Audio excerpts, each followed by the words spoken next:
Good afternoon, everybody. Welcome to our third regular council meeting. I'm Cassandra Gandara, Mayor Pro Tem, and I'll be presiding over this meeting today. If you would adhere to the ground rules of our meeting, we would all appreciate it. Now, if you would stand so we can say the Pledge of Allegiance. I pledge allegiance to the flag of the United States of America and to the republic for which it stands, one nation, under God, indivisible, with liberty and justice for all. Emphasis on all. I would also like to give my gratitude and thanks to fire and police for all that you do to keep us safe in our community. Thank you. Thank you so much. And I'd like to hear about your Chief Dominguez. You had maybe an event, or is it coming up? Coming up, okay, good. And we'll talk about it later. Thank you. Okay, Pets of the Week. Amy, is Amy around? Hi, Amy, come on down. We'd love to hear about the pets that will be highlighted.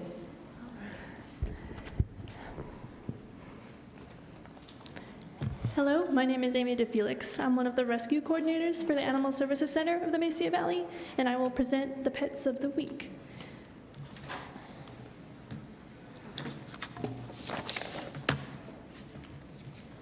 Was it in work sessions? I had to do this last time. Work sessions?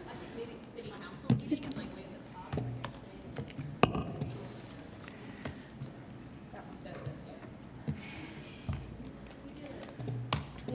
Did we get it? Yes, there we are. They're the beauties. So we will start with our cat of the week. His name is Bert. His ASC number is 58037, and he has to say, I may be an older gentleman, but I'm just as deserving of a forever home as a young kitten is. I'm a very sweet boy who unfortunately lost my original home, but I'm still holding out hope that my forever home is out there. I've lived most of my life with other cats, so with proper transitions, I can join the perfect family that will spoil me for the rest of my years. Oh. And he's about 7 years old, a buff domestic short hair. He's very handsome. And our dog of the week, her name is Rapunzel. Her ASC number is 52972. She's about a year, a medium mix, about 39 pounds, and that beautiful light brindle color.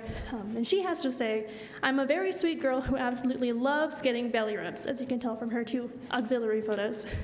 I'm always excited to meet new human friends, but I might be just a little bit picky with dog friends. I'm very adventurous and know how to climb, so my ideal family will make sure I stay secure at home and not accidentally get into trouble and danger.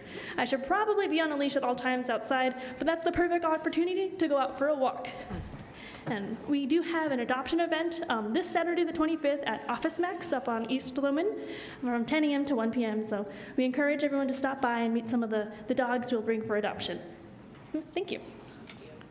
Thank you so much, Amy. Appreciate you being here. And speaking to the Pets of the Week, as Vice Chair, newly elected Vice Chair to the Animal Services Board, we hear once a month just the high numbers in our center. And so I'm looking to the public and those on TV to think about adopting your forever pet. So thank you, Amy. Of course, thank you.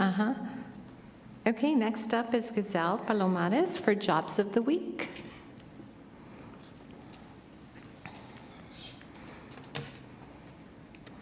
Good afternoon, Council. My name is Giselle Palomares, and I'm with New Mexico Workforce Connection.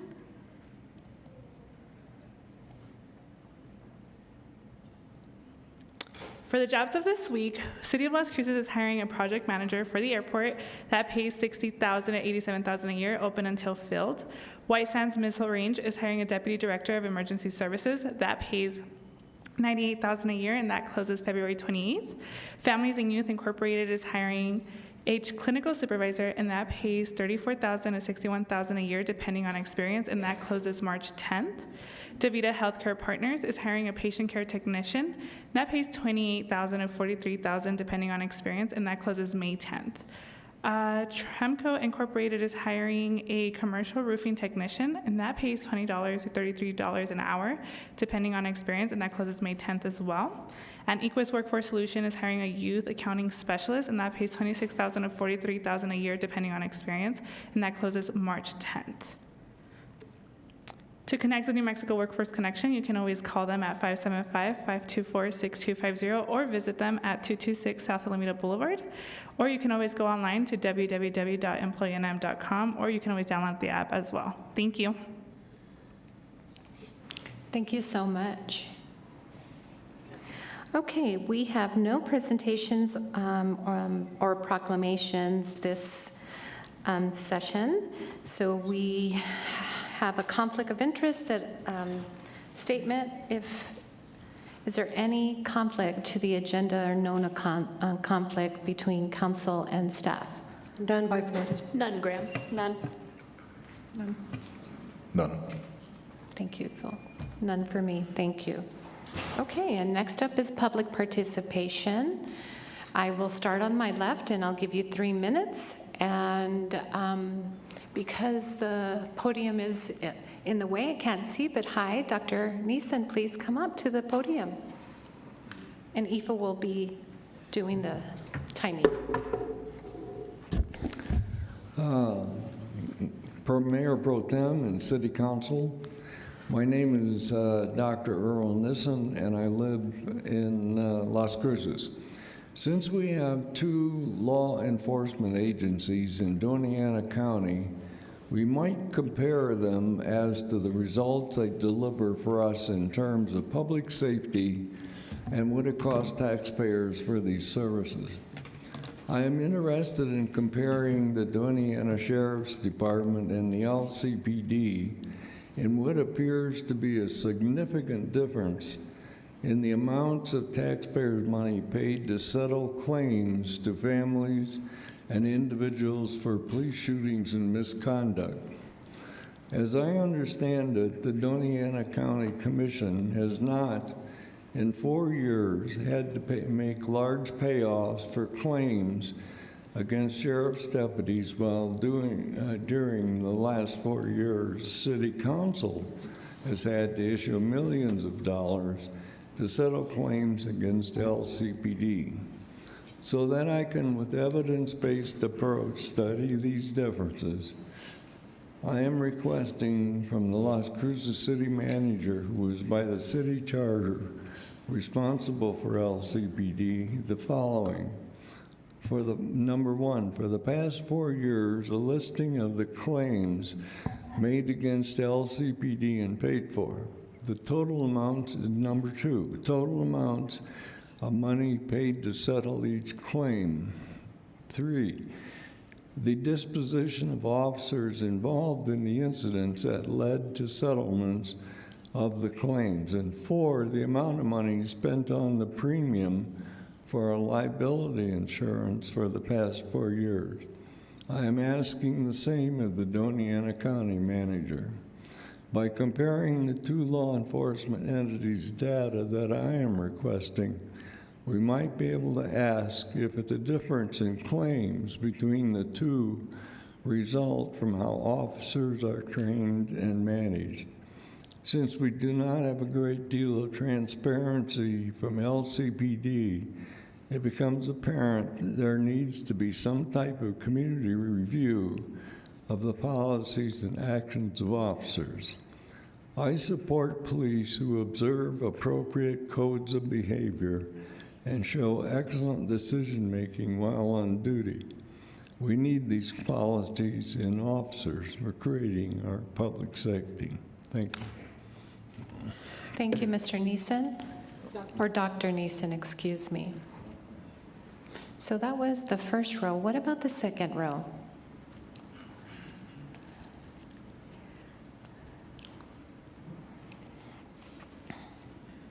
Good afternoon. Kathy Stark with Animal Advocates for Change. Hi, Ms. Stark, how are you? Back again.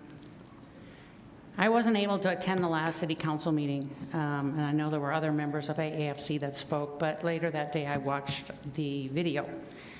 And I was really pleased to hear that there's going to be a joint meeting with the city, county, ASCMV, and AAFC regarding spay and neuter needs in the community, and I look forward to when that's scheduled. However, there were statements made by the mayor, and unfortunately he's not here, so I will have to email him my comments, that caught my attention. Before and since August 2021, when the city passed Chapter 7, members of this council stated that the TNR portion of that chapter was to be presented along with a budget for the program. I and others have stood before you several times asking that the city honor their commitment to TNR and have provided the option of funding a voucher program to help residents reduce the community cap population in recognition that the ASCMB has only one vet. To date, there hasn't been a budget considered or allocated. The exclamation or excuse provided by Mr. Enriquez for the current fiscal year was simply illogical.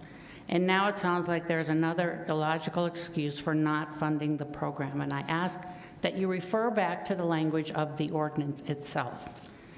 AAFC is aware that the ASCMB is governed by a joint powers agreement. The mayor stated that funding requests for the program would have to come to the city and the county through the ASCMB board and their annual funding request, and that the county would have to agree to pay half of the cost. There are several problems with that statement. First, the ordinance reads, the city should provide funding annually as a part of its budget for affordable, low-cost spay-neuter procedures. It goes on to state that that funding could be provided directly to the ASCMB or qualified nonprofit partners that could provide or coordinate such activities between residents and our veterinary providers.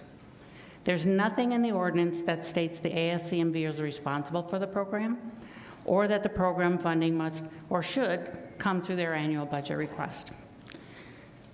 Without including the ASCMB board, you used your legislative process to institute a city program that was then dumped on the shelter. And as the subcommittee worked on the policies and budget, we all saw this coming, and we spoke several times to the council pointing out that this is a city program. It is not an ASCMB program.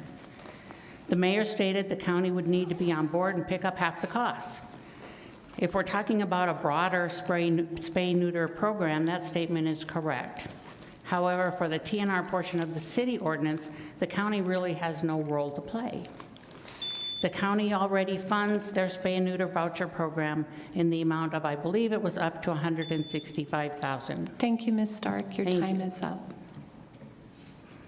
Just want to make a note, this is spay neuter month and fixed by 5 month. Thank you. That's our second row. Anybody in our third row?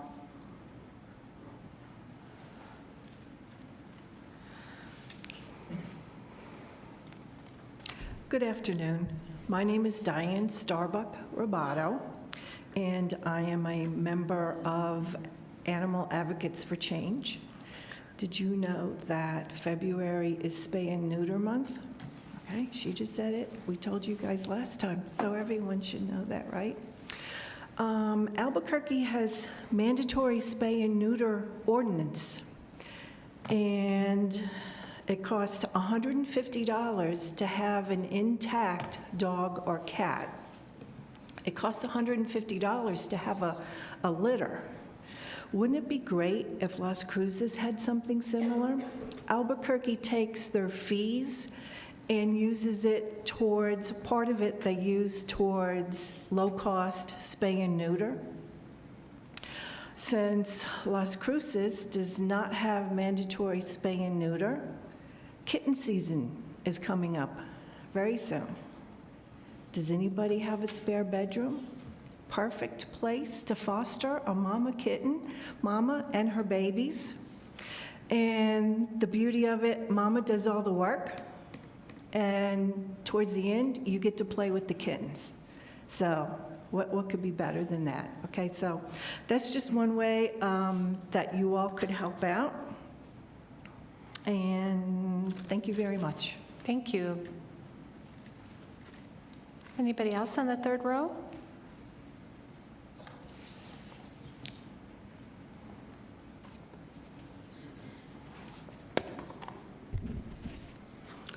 Good afternoon. My name is Donna Sim. I'm also a member of the Animal Advocates for Change. I have some questions and comments for the City Council members. On 8/27/2021, you approved a new animal ordinance, Chapter 7. I'm here today to ask what you've done to educate the public related to the law. As of February 2023, the city's animal control webpage has finally changed regarding licensure, a provision that was eliminated in the new ordinance. However, the city's page on permits and licensure still states all pets are required to be licensed. It's been 18 months. It's probably time to update that city page. As the second largest city in New Mexico, we should be leading, not lagging, when it comes to education of the public on the requirements for care and control of companion animals.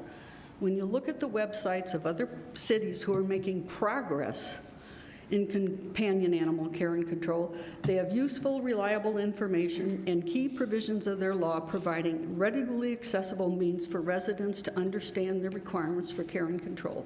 That includes things like spay, neuter, frequently asked questions about licensure, microchipping, vaccination, noisy animals, proper care of animals, leash law, pet sales, animal cruelty, reporting bites, and abandonment. Care and control of companion animals is a growing issue of concern in Las Cruces, as evidenced by the sheer number of animals going to the ASCMV every day and the pleas for help by residents on social media. I urge the city to be proactive and step up your efforts to educate the public on the city's ordinance and care and control responsibilities of companion animals on your webpage.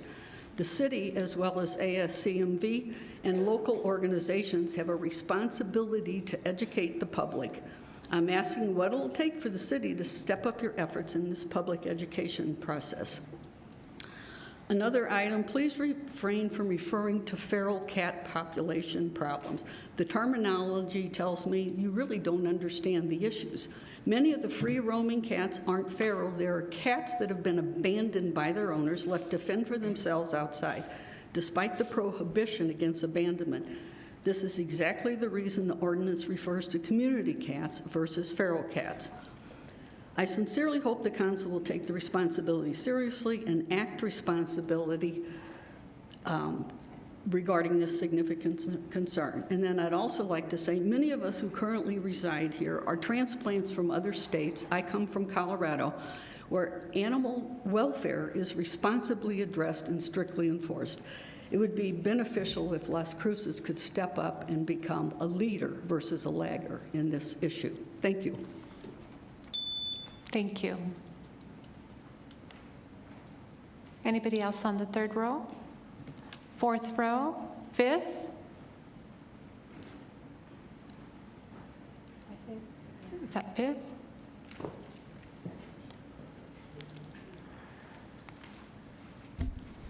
Mayor Pro Tem, Councilor, and City Manager. My name is Juan Garcia. Las Cruces Sun, 20 February, carjacking in broad daylight. It happened at 2 p.m. Sunday as the victim was parked in a popular shopping mall. 2 p.m. Sunday, popular shopping mall. Let's talk about priorities. Representative Romero, Santa Fe, in speaking about, quote, high-capacity weapons, stated, quote, we have seen far too many mass shootings carried out using these weapons. So I did some research. Las Cruces Sun, 3 mass shootings in 2020, killed 1 and injured 12. Gun violence, archives, 2022. 4 incidents, 2 killed, 18 injured. So let's compare with opioid deaths, CDC, drug overdose, death 39% per capita, and 26 of those, 26% attributed to fentanyl. Firearm injury death rate, 22.7% per capita. Every death is one too many.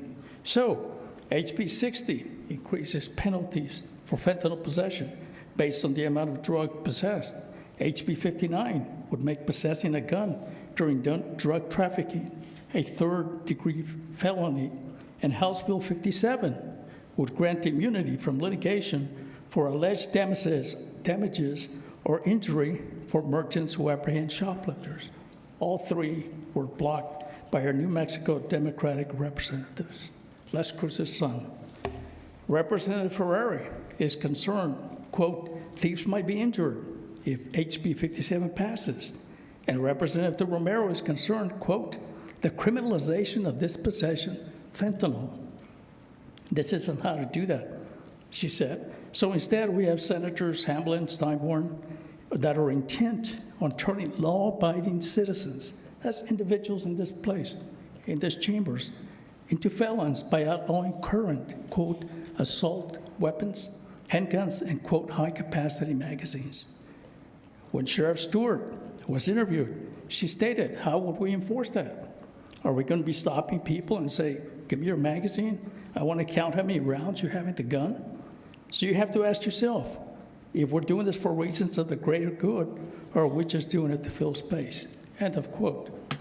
This is similar to the gun-free zone in Cielo Vista Mall recently, and we know how that went. Since Representative Cadena, Ferrari, Rubio, and many others have refused to engage in addressing the number of crimes against our small businesses, we decided to try a different means of communications. I would like to enter this document into the record. Thank you. Thank you. Anybody else on row 6? 7? Row 7? Okay. And if there's anybody on row 8 that would like to speak, why don't you make your way down, please?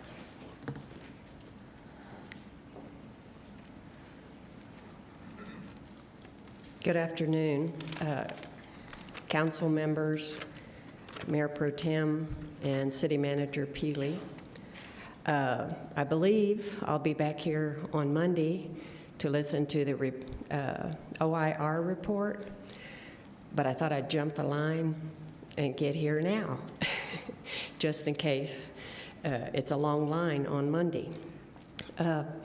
And some of you I've talked to, everybody here has to be aware of the concern that we have in the community about transparency in terms of certain incidents where some people are concerned that the police used, and I'm learning I need to be careful about the terminology, but as a lay person, I would say inappropriate force. I won't say excessive force. I'm sorry, can you state your name? Oh, I'm sorry. I'm Jennifer Cry. Thank you. Thank you, Yeah, Jennifer Cry. I'm retired from NMSU. So I went to the website this morning, the city, and went to the Las Cruces Police Department, and there is a section that says LCPD transparency, but underneath that you have policies and procedures, fine.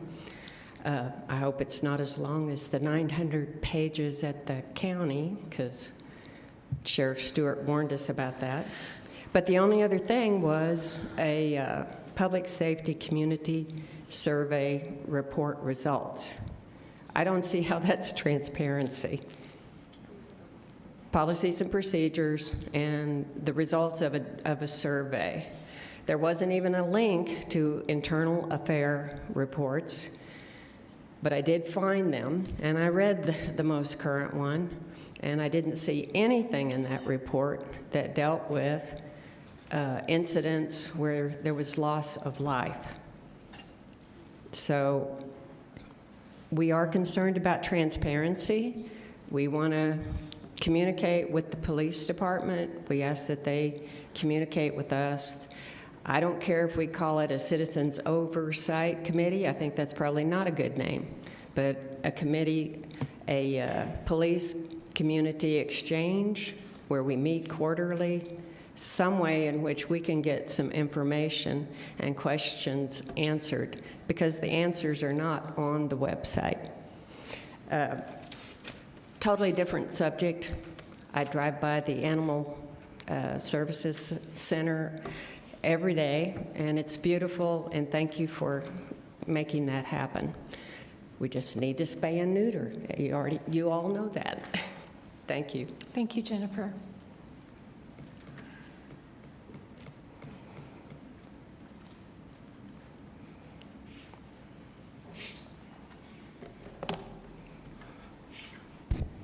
Good afternoon. I think I'm still Peter Goodman. I'll try to be brief. A couple of things. First of all, I want to suggest to my friend Juan that we can fight fentanyl addiction and gun addiction. as well as trying to have police accountability while treating the police officers themselves right. Police accountability has been mentioned. I've talked individually with you folks, and I know that you care about it. Collectively, this city council, whether it's because of the mayor or otherwise, is not treating police accountability, the epidemic of police killings, questionable police killings, as the red alert that I think it is. I'll address briefly 3 small pieces of the picture. One is being told that maybe we're not going to have the promised work session. It's unclear, but if we don't, that's just plain wrong. Mentioned this to one of you, but in terms of transparency, at a point where the Sun News and I and others were having trouble getting video from people's video cameras, the police officers, somebody at the police or somebody at the city put out a propaganda video to try to make it look like, oh, this wasn't a big deal. It was kind of inept. I'd be mad if I were a city councilor, and I'd want to know who was doing that, because it's just the opposite of any kind of transparency or proper dealing with your citizens. I'll also note for the record that I've made extensive efforts to try to have lunch or some other conversation with your police chief, and he is either too busy or too frightened or whatever it may be. But you know, I tried for months, and I'm still interested in doing that. I realize I'm unwelcome, but give it a try if you ever have a moment. I also want to say very quickly, recent column, I addressed the 5th floor at MMC. I hope that you folks have formally told MMC that they're in violation of the contract by not having the 5th floor psych ward open, and that you will take action. I'm assured that they are going to correct it. I hope they will. But if I were you, I'd also get my ammo ready. And finally, leaf blowers are still the worst, stupidest polluting thing in the world, and your folks ought not to be walking around using them. Thank you. Thank you, Mr. Goodman. Anybody in the 8th row, I think, go ahead and make your way down. And Councilor Flores has a question for you, Mr. Goodman. Yes. Yes, ma'am. Yes, sir. Thank you so much, Peter, for being here today. I'm not familiar with that feel-good propaganda that you referred to. Where is it? I'm not a... I'll try to send you a copy, but they put out a video. Who's they? The city. The city. And I'll try to track down exactly where I got it from, and I'll ask the folks at Sun News. But basically, it just sort of showed the police officer driving there and la-di-da-da, and it showed him yelling to put down the weapon, but it stopped before the actual shooting. And it basically, it's not necessary. I don't know that it says anything specifically untrue or lying, but the mood of it is, no big thing. And I'm just thinking, when we're trying to get, people who are either news media or otherwise concerned citizens, are trying to get the actual police video and learn the facts. Somebody's wasting time doing that. That should be the officer's criminal defense attorney, if he's ever charged. But I will try to get you the more specific information. If you could get it to all of us, I can't speak for my colleagues, but it'd be great to see, and then to also determine the source of that. Thank you. And thank you, Mr. Goodman. And thank you all for being here and for what you do. I know that it's wearing. Thank you. Thank you, Madam Chair. Thank you.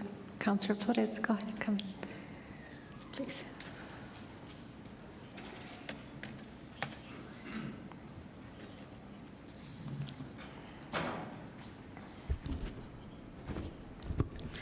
City Councilors, and Mayor. My name is Sarah Smith. At the last meeting, Councilor Graham mentioned that there is no buffer distance required between cannabis dispensaries and multifamily housing areas such as apartment complexes, while there is a 300-foot buffer distance required for single-family residential areas. I'm asking that you consider extending the 300-foot buffer to include multifamily housing areas. To be clear, I am not against cannabis legalization, but the city needs to carefully consider the potential negative impacts in order to have a balanced approach. By extending the protections of the 300-foot buffer to include multifamily housing areas, the city would be extending the protections of the buffer to more families, regardless of their socioeconomic status. According to some recent articles in the American Journal of Public Health, quote, cannabis retailers tend to cluster in socially and economically disadvantaged areas, and this can create or exacerbate health disparities if these communities disproportionately bear the burden of the negative consequences of cannabis use. Legalization of cannabis may, quote, exacerbate long-standing racial, ethnic, and socioeconomic inequities. Cannabis is not harmless. Cannabis use disorder occurs in 20% of lifetime cannabis users, with 11% of these cases severe enough to prevent individuals from participating in major life activities such as working and caregiving. Quote, while valid medicinal uses exist, cannabis use has been linked to potential harms, including motor vehicle crashes, psychotic disorders, respiratory disease, and low birth weight. Cannabis adversely affects the developing adolescent brain, and communities that increase access to cannabis by permitting retail dispensaries may experience increased cannabis availability to youths and accidental ingestion of edibles by children. This could result in a situation in which many residents can benefit from the positive aspects of cannabis, but the burden of the negative aspects of cannabis falls completely on economically under-resourced communities. Another study published in the journal Substance Use and Misuse found higher density of cannabis retailers is associated with an increase in youth substance abuse. All of these studies that I'm mentioning, I gave to Christina so that she can give them to you. This means that if there are too many dispensaries in Las Cruces, there are going to be more children here who will end up abusing drugs. There needs to be a balance between supporting this new industry and also making sure that this community is giving its children and families the greatest chance of success. City councilors, you could pave the way towards supporting the cannabis industry while also balancing the needs of the families who live here by extending the 300-foot buffer to more families. Thank you for your consideration. I have a question for her, Madam Chair. Sorry. Councilor Flores. Thank you, Madam Chair, and thank you, Ms. Smith. I beg to, or not differ with what you've said, but referring to studies and saying that you've given them to our city clerk, thank you for that. However, some of the quote studies, unquote, can't measure what a brain looked like before the ingestion of cannabis and what it was like afterwards, unless, and how many people. I mean, how valid are these studies? And I don't in any way criticize you for referring to this because it's out there, but some of the information that you've presented and referring to studies hasn't been substantiated. I mean, the studies may, but, and then the American Health Association? It was the American Journal of Public Health. Which is actually the leading journal in the public health discipline. Wait, what? It's the actual, it's like the lead journal in public health. It's, okay, it's a public health journal, fine, I didn't know that. But what does the AMA have to say about it? What does, you know, what do historians have to say? And some of this, and I met with you in person, and I respect your credentials. I respect your concern for the community. But what you've presented right now is almost like a reefer madness type of alert, and I don't think our city needs that. And I think that we do everything as city councilors to assure that our community is safe. We're not magicians, and we can't change the course of history. But I would like to remind you that, and I say this from time to time, that cannabis was actually demonized to deport Mexicans in Arizona. That's where it all started. started in the 30s, late 20s, early 30s. And I would refer you to Dr. Greenspoon's publication. And I would also, I do thank you for your concern, but you also failed to state a connection between your study and where these dispensaries are. Where's the connection? Where's the evidence? So hopefully you'll have time to read the studies that I just gave you guys copies of, but it does have in there the actual references and explanation of how they determined that increasing density of cannabis dispensaries is correlated with a higher incidence of youth substance abuse. So that's in there, and I respect your position. I'm not against cannabis legalization, like I said, but I'm hoping that the City Council will look at it a little bit more holistically. I know this is kind of a new burgeoning industry here, but it seems like it might be time to look a little bit more closely. You know, as Councilor Graham pointed out during the last meeting, there are some inequities with the buffers. It's applied to certain residential areas and not others. And given that we know that increasing density does increase the chance of youth substance abuse issues, it seems prudent to consider having a 300-foot buffer for those other families as well. But I beg to differ with the findings in those, and I just have to say that who did studies before the cannabis came into effect? How do we know? How can it be measured? It hasn't been measured, so there's no comparison. Well, Thank you, Councilor Flores. I'm going to fallacy. stop you there, both of you. I appreciate you coming. Ms. Smith, are you finished with your Thank you. statement? Thank you, Yes. Madam Chair. Thank you. Thank you.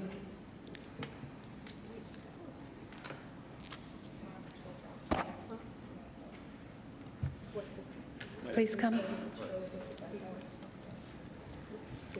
All right. My name is Rick Renault. I just wanted to mention some of the sources of Sarah Smith's data. She's been censored for posting NIH information. So that's this kind of data she has to be impeccable in her data.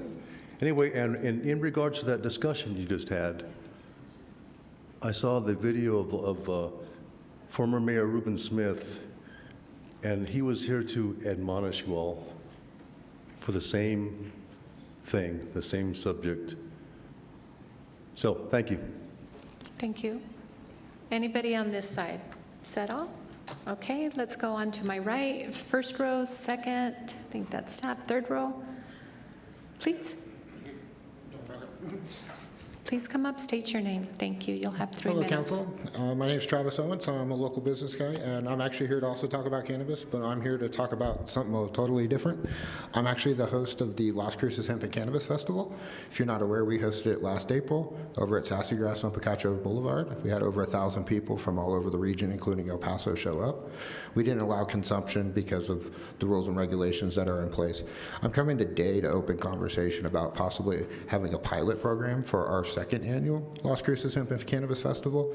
We've moved it to the plaza downtown, but we do have a connected partner that's within walking distance from the plaza that has a consumption license. And we would like to possibly become a pilot program about outdoor consumption, because we know from previous meetings and such that that is a concern, it is a conversation, a topic, and we'd like to be considered as possibly a pilot since we are already hosting an event in the public space. And other than that, I'd go ahead and yield my time. Thank you. Thank you. Please email me and we'll begin the dialogue, sir. Okay? Thank you. You can find my card in the outside. Thank you, sir. Okay, that's our third row. Fourth row? Anybody in our fourth row? Fifth? Sixth? Seventh? Eighth? Okay. Seems like anybody on this side, right side. Okay, thank you. That concludes our public participation. I will now go on to our closed meeting statement.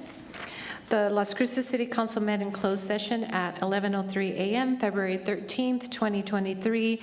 The following members were in attendance: Mayor Ken Mehigashima, Councilor Cassandra Gandara, Councilor Tessa Beda, Councilor Becky Graham left at 12:50 p.m., Councilor Joanna Bencomo, Councilor Becky Caran, and Councilor Ivan Flores. Staff: Ifo Pili, City Manager, Sonia Delgado, ACM, Brad Douglas, Deputy City Attorney.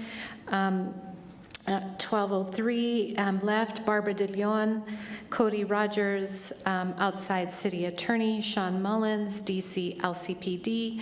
Left at 12:03. Luis Robles is our outside lawyer and was in at 12:04 p.m. And Bonnie DeWitt, outside lawyer as well, in at 12:04. The meeting adjourned at 12:54 p.m. And the statement for the record is the Las Cruces City Council met in closed session and only disclosed those limited items as stated in the posted notice.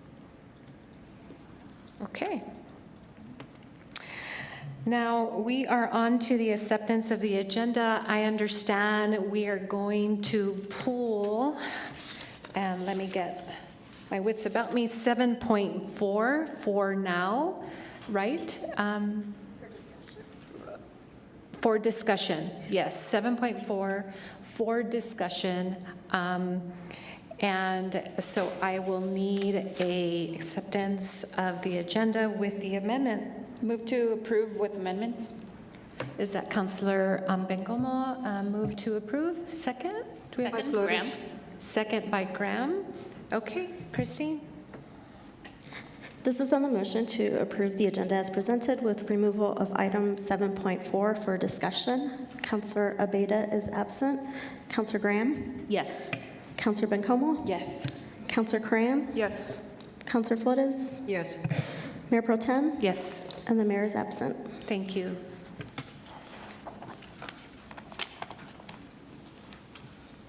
Okay, we are 8.1, resolution number 23099, a resolution authorizing the City of Las Cruces to accept second quarter budget adjustments for various city departments through an amendment to the city's adopted fiscal year 2022-23 budget and the fiscal year 2022-23 capital improvement program.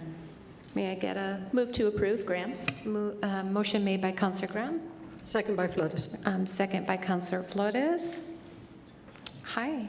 Mayor Pro Tem, councilors, I'm not going to be presenting today. However, for the record, Leanne Demush, Finance Director, I wanted to introduce Jacqueline Roboto. She was interim senior budget analyst. I now have a new senior budget analyst, which is Rocio Gamboa. She has been promoted. And Ms. Jacqueline has taken the interim for the budget and grant administrator position for me. She's just moved up one to help us out. She's a senior accountant in the finance department. This is her first time to present in front of council, so I wanted to introduce her to all of you, and I'll turn it over to her and to Cynthia for the CIP. Welcome, Jacqueline. Thank you for being here. Thank you. For the record, my name is Jacqueline Rubalcaba, and I will be presenting the budget adjustments for the FY23 second quarter. For this budget adjustment, there are no new programs or policy initiatives, and this adjustment is focused on compliance and alignment. And these are routine budgetary business, and it's best practice. The data presented is summarized, so they're just highlights. You can refer to your packet for detailed information. For general fund adjustments, we have non-department, and when I mentioned non-department, these are for non-specific department, so it's just citywide. So the first one, an increase in revenue of $15,163,670, and this is to adjust projected GRT revenue. Under council support, an increase in expenses of $35,000, and this is for the National Community Survey, and it's a survey that's conducted every 2 years. For communications, an increase in expense of $163,500, and this is for construction of new communication offices. Human Resources, a decrease of expenses of $141,000, and this is for adjustments for medical invoices incurred through December of 2022.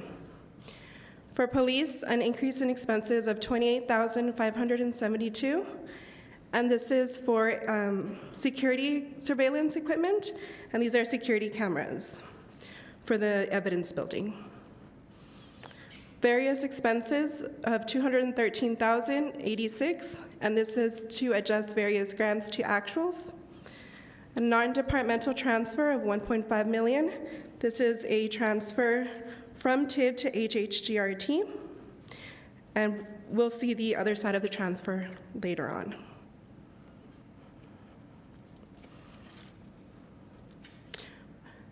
Budget adjustment, this is for the HUD Housing Service Fund for the Economic Development Department, and this is a decrease in expenditures of $129,715, and this is to adjust different grants to actuals. Under the Special Revenue Reimbursement Grant Fund, for grants, a decrease of expenditures of $29,643 for ARPA, and also an increase of $454,643 in revenue, also for ARPA, and $148,424 for the Police Department in both revenues and expenditures, and this is to close out various grants. For the Police Protection Fund, under the Police Department, there's a transfer of $17,307, and this is to adjust the beginning balance for the Police Protection Fund. And flood control under the Public Works Department, an increase in expenses of $93,000, and this is for an increase of invoices for weed control.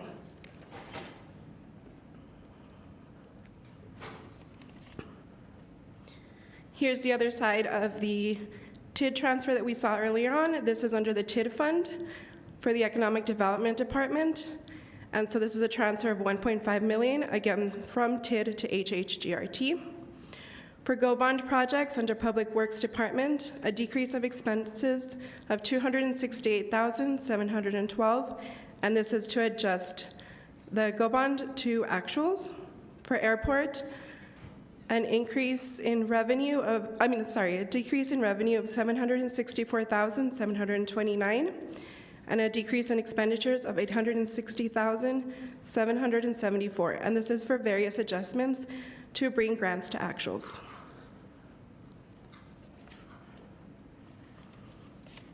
We move on to utility budget adjustments. Under Shared Services, Utility Department, there's an increase of $700,000 in revenue, and this is the transfer is to and $150,000 for transfer, and the transfer is to 5160 to cover increase for the new work order system. Under Shared Services, Billing and Receiving Department, an increase in expenses of $120,000, and this is for expenses for various billing and collection invoices. Under Natural Gas Fund, the Energy Management Department, increase in expenses of $441,000, and these expenses are related to the Energy Management Program. For Natural Gas Administration Department, increase in revenues of $684,866. These revenues are for new rate implementation. An increase in expenses of $164,769, and this is to cover increases in cybersecurity. For the Water Fund, under Water Operations Department, an increase in expenses of $193,976 due to increases in the soil processing costs. Also, a $1.8 million transfer, and this is a repayment of an interfund loan. For water, under Water Production Department, an increase in expense of $327,000, and this is to cover expenses to solar projects, well services, and lease agreements. Under Wastewater Fund at the Jacob Hands facility, an increase in expenses of $476,500, and this is to cover various expenses at this facility. For wastewater fund, under the administration department, an increase of expenses of $238,769, also for various expenses. Solid waste, for the operation department, an increase in expenses of $137,048, and this is to cover increases in soil processing costs. Under the solid waste fund, commercial department, increase in expenses of $245,000 due to various different expenses. Lastly, we have transit fund, and this is for the ACM fixed route department. Increases in expenses of $509,497 to bring different grants to actuals. Under the employee health department, human resources, an increase of $141,000 in expenses to adjust for remaining medical invoices incurred through December of 2022.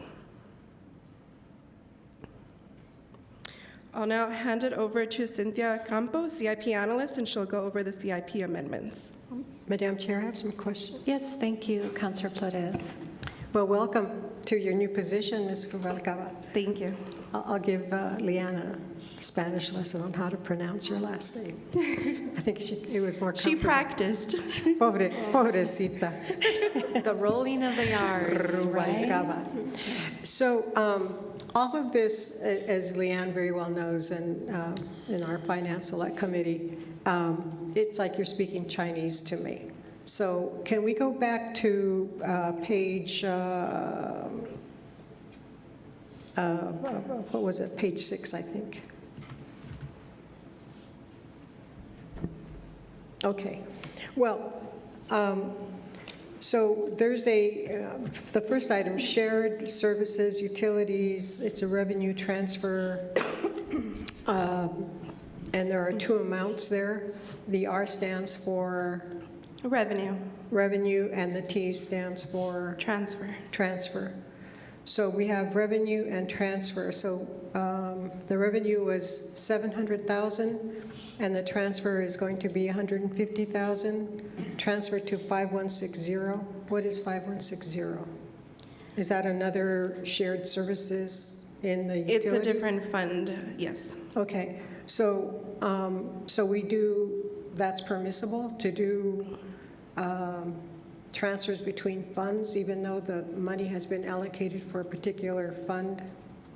How does that work? Yes, they do sometimes transfer to different funds to cover others. So the transfer here is to cover an increase in Fund 5160, and then we also see some inter-fund loans.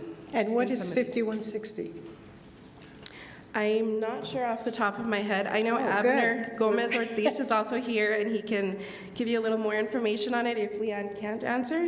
He's the Economic Analysis Manager, so I'll kind of defer to him. Thank you. Good afternoon, Abner Gomez, Rate and Economic Analysis Manager. Fund 5160 is our equipment. Thank you. Sorry? You thanked her? I'm sorry? Did you thank her? Oh. Oh, I thought you said Miss Gomez or something. No, my name is Abner Gomez. Oh, your name is, okay, Yes, I'm sorry. ma'am. Fund 5160 is our equipment replacement fund. This is where we buy. Sir, will you get closer to the mic? I can't hear you very well. This is where we buy vehicles and other equipment.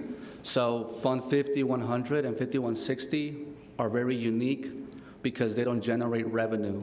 All the other lines of businesses transfer money so that they can buy equipment, pay for operations expenses. That's why you see a transfer or revenue of $700,000, because all the expenses and shared services have to be funded, split by all four lines of business, which are natural gas, water, wastewater, and solid waste. Huh. Okay, so these transfers occur from time to time, and then those are, you've been reporting that.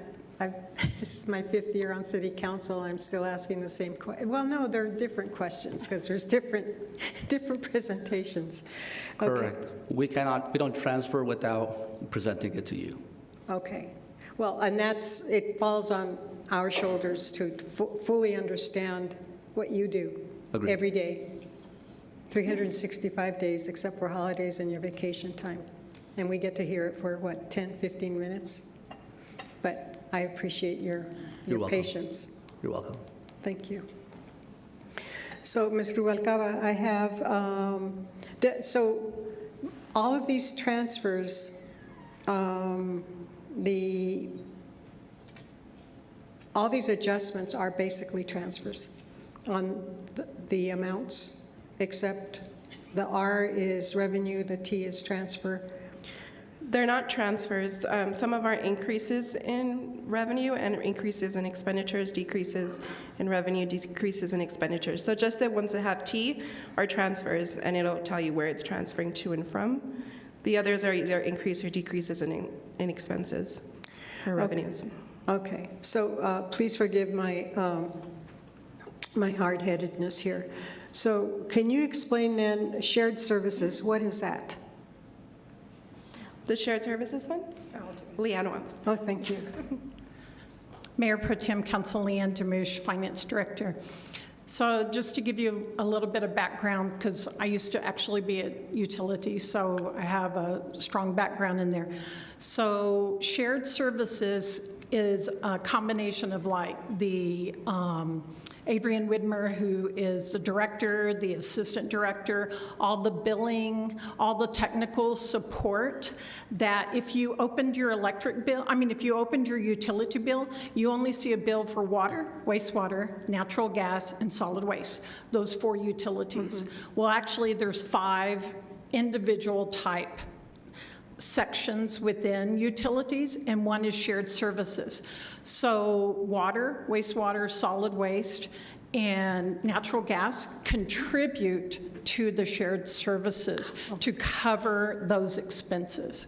So hopefully that explains. Shared services is because they're sharing all of this with all 4 of the other utilities.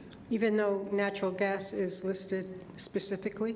Natural gas, those are only, that is only an increase in expense just for natural gas. The one above where it says shared services, so shared services has some revenue coming in that's coming from some of the other utilities, and then they're making a transfer to 5160, just like Mr. Gomez says, to cover, that's where their required reserve is. So that's where they buy vehicles from, capital equipment, and what they want to do is they want to purchase or a new work order system in that fund. Okay. Okay. So shared services on the second line says billing and receiving. Is that under? So billing and receiving is part of the shared services because all the bills are from the 4 utilities. So everybody under billing and receiving also is paid by shared services. So all 4 of the individual utilities gives funding to the shared services so that way they can acquire that. So what they're doing is they have some funding probably in their fund balance, so they're requesting to up their expenses because they have some various billing collection. And I think it actually had to do with Postal Pros, where they're the ones that do they send out the bills, they print them, and they put them in the envelopes and they send them out for utilities. I see. So it's all those expenses. Okay. Abner gave me thumbs up. Yes, I was correct. Oh, okay. Yeah. He's the expert on that. Okay. Then I have more questions for Ms. Rubalcaba. She may be calling you, sure. But I... Good afternoon. One moment. Thank you, Councilor Abeyta, for being on. We're going to have to get a motion to approve Councilor Abeyta for joining us via Zoom, and so I'll take a motion. So moved by Flores. Second, Graham. Motion made by Councilor Flores, second by Councilor Graham. Christine, please take the roll. This is on the motion to allow Councilor Abeyta to participate telephonically. Councilor Abeyta? Yes. Councilor Graham? Yes. Yes. Oh, it's fine, I hear you. Yeah. Councilor Bencomo? Councilor Bencomo? Yes. Councilor Cran? Yes. Councilor Flores? Yes. Mayor Pro Tem? Yes. And the mayor is absent. Thank you. Go ahead, Jacqueline. Did you have further questions? Oh, yes, I do. I'm sorry. I'm sorry. So yes, can you go to page 4?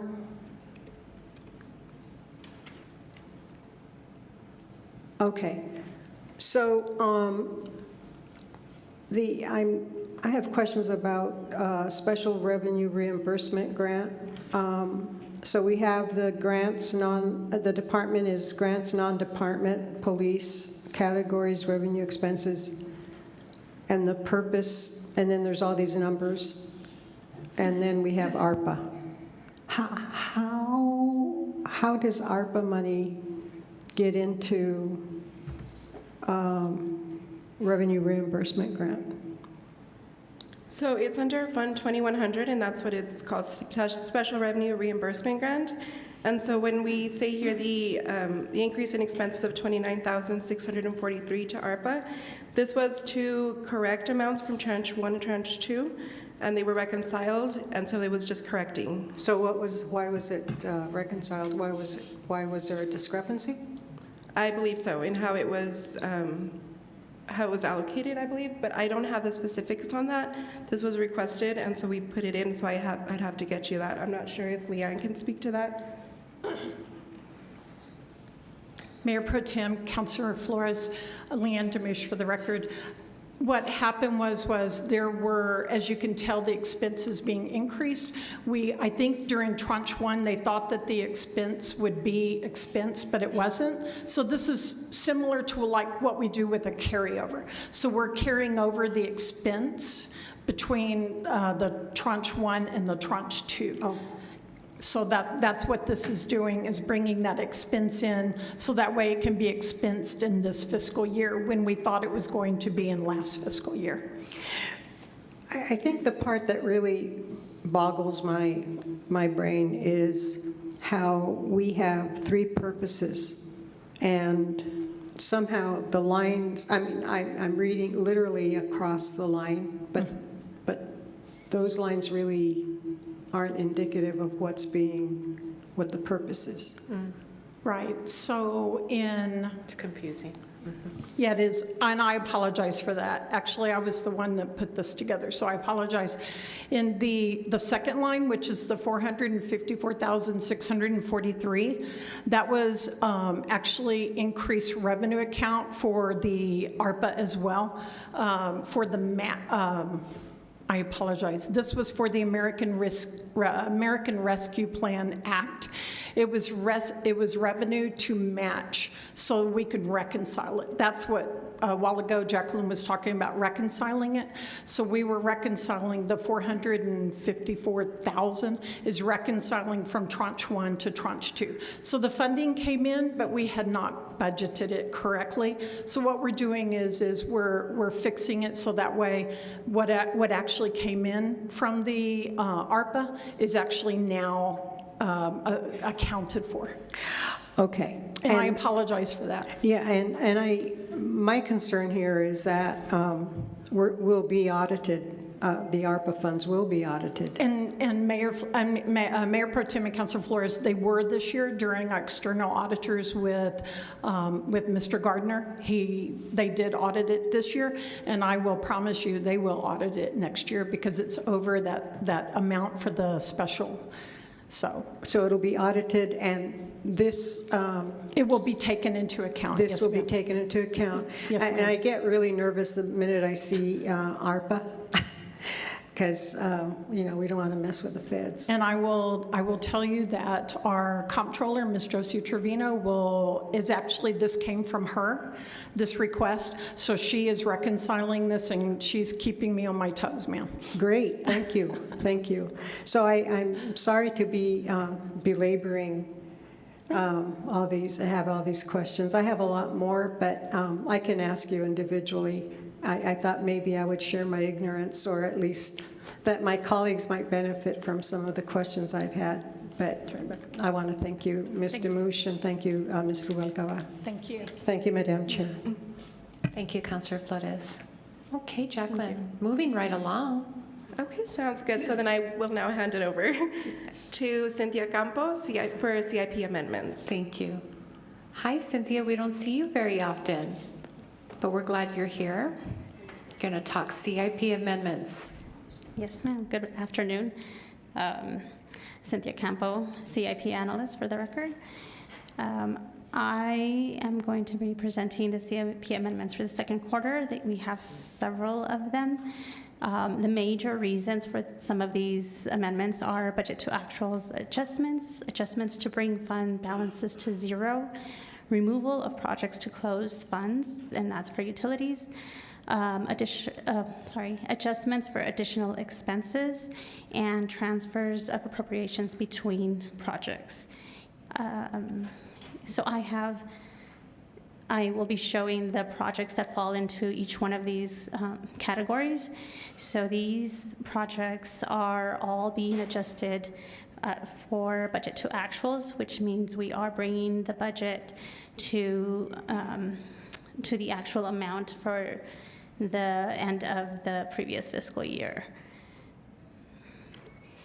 These projects are being adjusted, they are being reduced either because we are adjusting the fund to bring the balance to zero, or for the utility projects, we are removing these projects to close the fund. These fund adjustments are to increase due to additional expenses for the projects. And finally, these are transfers of projects from one project to another. The funds are being transferred from one project to another. Do you have any questions? Thank you. Thank you. Any questions? Seeing none? Are we at the point? Okay, council options. Very good. Okay, we are ready. And I think we have a motion on the dais. So, Christine, please call the roll. This is on the motion to approve Resolution 23-099. Councilor Abeyta? Yes. Councilor Graham? Yes. Councilor Bencomo? Yes. Councilor Cram? Yes. Councilor Flores? Yes. Mayor Pro Tem? Yes. And the mayor is absent. Thank you, Christine. Okay, we need to pull 7.4 off the table. We need to suspend the rules. And suspend the to rules. go ahead and listen to 7.4. Yes, so we need to suspend the rules and we need a motion to do that. Yes. May I get a motion? Motion to suspend the rules for 7.4? To listen to 7.4 and then 8.2. Oh, yes, and 8.2. And Yes, 8.2. Thank you. Yes. Councilor Bencomo, thank you for the motion. Is there a second? Second by Flores. Second made by Councilor Flores. Christine? So this is on the motion to suspend the rules to now listen to items 7.4 and then items 8.2. Councilor Abeyta? Yes. Councilor Graham? Yes. Councilor Bencomo? Yes. Councilor Cram? Yes. Councilor Flores? Yes. Mayor Pro Tem? Yes. And the mayor is absent. And now we need a motion to listen to item 7.4. Yes, now we need. So moved, Graham. Thank you. Motion made by Graham. Second by Flores. Second by Flores. Christine? Oh, not yet. Sorry. This was a new one for me. Okay.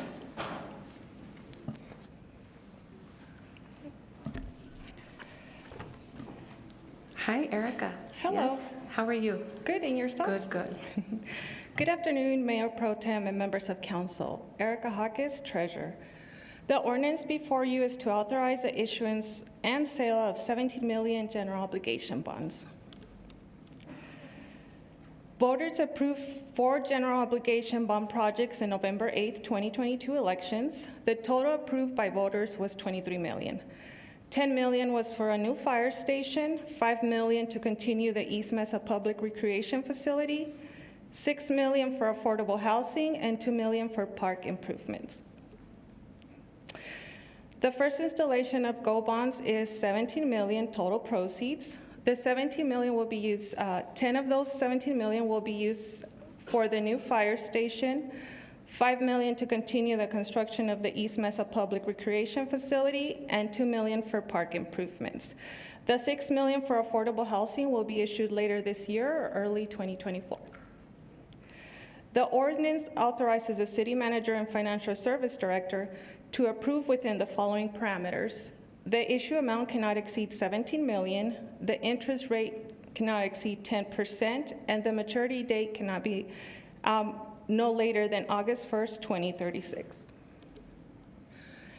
The bonds will be payable from property taxes. The proceeds will be used for the project and the debt issuance cost. These bonds are expected to be issued tax exempt at a competitive public sale. The rating by Moody's is consistent with prior issuances. There was Ordinance 2988, which establishes a dedicated funding source for acquisition of artworks. So 2% of the general obligation bond proceeds will be allocated to public art, 0.25% to 0.25% to 0.5% can be used to restore and conserve public art, works of art. The public art projects need to be consistent with what the voters approved in the questions. And here I stand for any questions. Thank you. Any questions? Councilor Bencomo. Thanks, Mayor Pro Tem. Thank you so much, Ms. Hackes. Just quick question. I'm curious about the housing, affordable housing bonds, and the decision to either not include them in this piece, or how does that work? And then what do you think the timeline for that is, and what will dictate that? So, Councilor Bencomo, Mayor Pro Tem, the decision came with some assistance from our financial advisor, RBC. The affordable housing bonds more than likely are going to be issued taxable bonds because of the ordinance tied to those when we approved the bonds that we said we were going to deposit them in that fund. And since non-tax bonds are a little more attractive than taxable bonds, we don't want to kind of cannibalize our own bonds with including a taxable bond with it. And we're hoping that by the time later this year or beginning of next year, our economy will be a little bit more stable where we can get a better rate for these taxable bonds. Okay. So does that mean then that affordable housing projects that would ideally be funded with portion of this money won't start till 2024, till after they're issued? That could be the case. Sorry, Councilor Bencomo, Mayor Pro Tem. That could be the case, but we also have other options like reimbursement resolutions. And since these are taxable bonds, they're not as restricted as the tax-exempt bonds per the IRS. So we may be able to reimburse ourselves with a certain time frame, which that doesn't mean we can't start the projects till then. Great, that's really good to hear, and I think it's smart to wait till the economy's not so volatile, so thank you for that explanation. And then actually just on this question number 6, that last part, public art project consistent with voter approved purpose, if the question didn't include anything about public art, how do we make that fit? So, Councilor Bencomo, what this ordinance is basically saying is, for example, the fire station, 2% of those proceeds will be used for public art.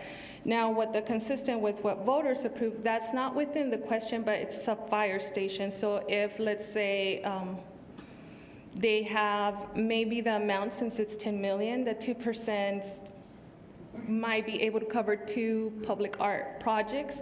So they just have to be consistent with the question. They can't go put it at the pool. So it has to be like another fire station. And then we have the parks, and then also the East Mesa competitive or public facility. Thank you for clarifying. I appreciate that. Thank you. Thank you. Okay, Christine. This is on the motion to approve Ordinance 3025. Councilor Abeyta? Yes. Councilor Graham? Yes. Councilor Bencomo? Yes. Councilor Coran? Yes. I heard you. Councilor Flores? Yes. Mayor Pro Tem? Yes. And the mayor is absent.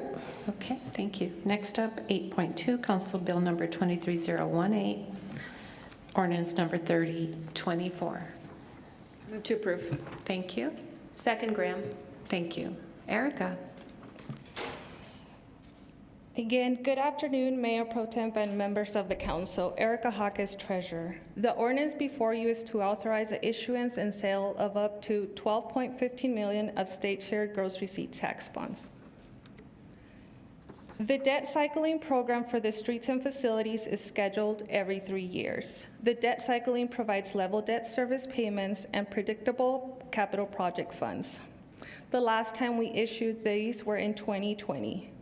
These bonds are expected to be issued tax exempt at a competitive public sale and are pledged with the state share gross receipts tax. The bond rating for these is consistent with prior issuance. The fund proceeds can be used for constructing, purchasing, furnishing, equipping, rehabilitating, additions and improvements for facilities, and also constructing, reconstructing, resurfacing, maintaining, repairing, and improving streets and roadways. And with these funds, we'll also pay the debt issuance cost. Potential projects to be funded will reflect the goals of the city's comprehensive and strategic plans. The projects will be rated high on the capital improvement program criteria, and these will fall within 3 broad project buckets, which are the quality of life, the maintenance, and active transportation. The ordinance authorizes the city manager and financial service director to approve within the following parameters. The par value cannot exceed $12.15 million. The interest rate cannot be above 10%, and the maturity cannot be later than June 1st, 2038. And I stand for any questions. Council Corinne. Thank you. I just have a quick question in totally understanding what this means. This is a regularly issued bond that we use to fund street maintenance, right? You can just, thank you for your presentation. I'm just trying to keep up with you. But my understanding of this is that it's a pretty consistent, we ask for the same amount, but if there's an x-axis and a y-axis, the x-axis being time and the y-axis being cost, because costs have become more significant, this means that our rate of improvements will slow down. Is that an accurate understanding of? So I guess this is the same amount of money as in the past, but it's not the same amount of progress toward improving our street conditions.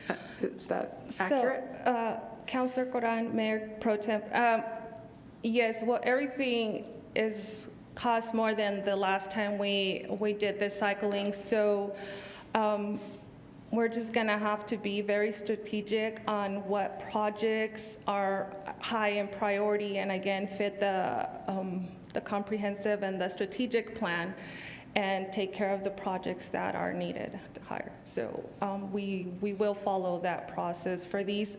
This is a cycling program, so we get them every 3 years.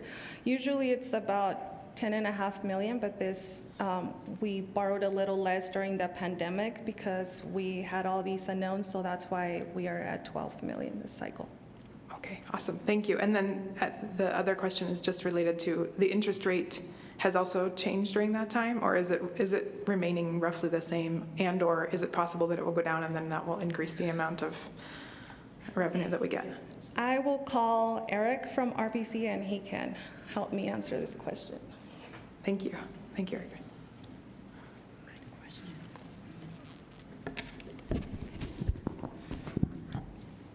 Hi, good afternoon, Madam Mayor Pro Temp and Councilor Eric Harrigan with RBC Capital Markets. So for planning purposes, we use around a 4 to 4.5% interest rate. Based upon current market conditions, we anticipate the rate for these bonds to come in roughly around 3.6 to 3.8%. You know, the market moves every single day, sometimes significantly, either positively or negatively. So that's what we anticipate. These bonds are expected to price in 2 weeks, and at that point in time, the city will have locked in those rates. Awesome. Okay, thank you, and thank you for this presentation. And also, that brings to light the pressingness of the conversation that we're having here. That is to get the best interest rates that we possibly can whenever we can, as much as that is there. So thank you again. I appreciate it. The axis is more clear in my, the little graph is more clear in my head. Thank you very much for this presentation. I appreciate all your insight. Thank you, Councilor Karan. I actually see the X and Y axis, and my brain doesn't go there, but I really appreciate you doing that, because now it does. And I was just told by EFO, Mr. Pili, that we can speak more directly to this at our budget retreat in terms of the specific projects that we have in mind. And so with that, Christine, we're going to make it. Councilor Abeda, we're trying to get you out. I know you have such a pressing matter, and I appreciate you hanging in there with us. Christine. This is on the motion to approve Ordinance 3024. Councilor Abeda? Yes. Councilor Graham? Yes. Councilor Bencomo? Yes. Councilor Karan? Yes. Councilor Flores? Yes. Mayor Pro Tem? Yes. And the mayor is absent. Thank you. Thank you, everybody. Okay, next on our agenda, 8.3, Council Bill number 23020, ordinance number 3026, an ordinance amending Chapter 24, Procurement Code of the Las Cruces Municipal Code. Move to approve. Graham. Second. Motion made by Councilor Graham, second made by Councilor Bencomo. Hi, Leanne. Hi, Mayor Pro Tem, Council. For the record, Leanne DeMouche, Finance Director. I have the pleasure right now of introducing, some of you have met her and some of you probably haven't, so I wanted to introduce her formally. We have our Purchasing Manager, Alicia Hernandez, here to give you, this is for the new procurement code that she's going to be giving you a presentation on. I would like to also introduce her, I'll have her introduce her team, but I also wanted to announce, and by the way, this is her first time to present in front of you as well. I always like to put that out there. But I also wanted to let you know that just last week, Alicia and two of her senior buyers, which I will have them stand, Donnie Procise and Dave Duncan, and Alicia herself went through some schooling and some training and passed their test with flying colors and now have achieved their CPO certification, which is Chief Procurement Officer, which is a requirement in our audit. So we now have 3, which I'm glad. So I'm very proud of them, and I appreciate everything that our buying team does, and I'm going to turn it over to Alicia. Thank you so much, Leanne, and congratulations. I know that's not easy, and very much appreciate building our bench, and that's an important thing. So thank you. Welcome. Thank you. I appreciate that. Mayor Pro Tem, City Councilors, I'm losing my voice a little bit, so I apologize. I wanted to introduce my staff for just a moment, if I may. Like Leanne mentioned, Dave Duncan and Donnie Procise, they're our senior staff in our purchasing department. And then we do have Lisa Padron, Sam Sheen, and Suri Molina, who are buyers. And then, of course, we have David Johnson, who's our purchasing specialist. Welcome.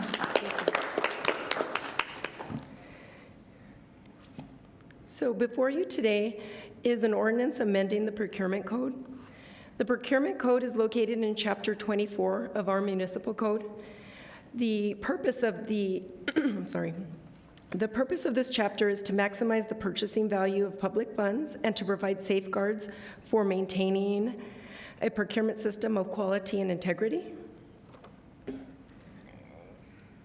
The definition of procurement is the buying, purchasing, renting, leasing, or otherwise acquiring of any supplies, service, or construction.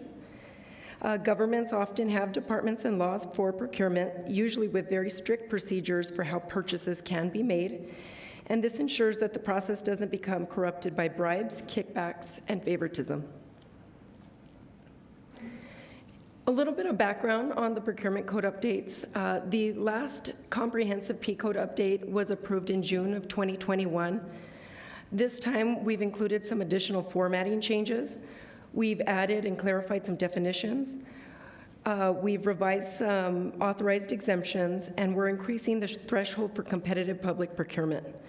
Our intent going forward is to bring changes more frequently on a cycle of about every 2 to 3 years, and as needed.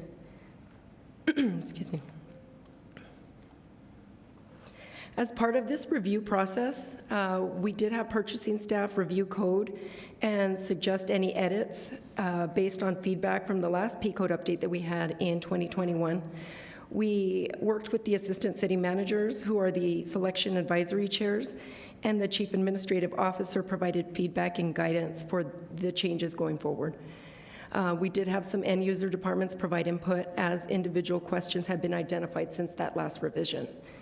And then in November of 2022, we did present this to the Finance Select Committee, and at that point, they recommended that it be taken to City Council.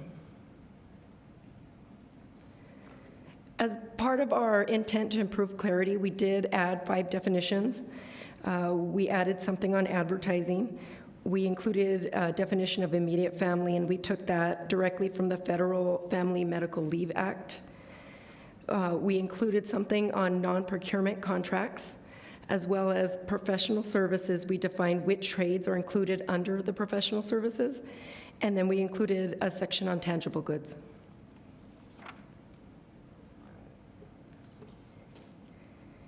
We wanted to improve our competitive procurement process, so we added some language about authorized exemptions to add that it's subject to review and written determination by the purchasing manager.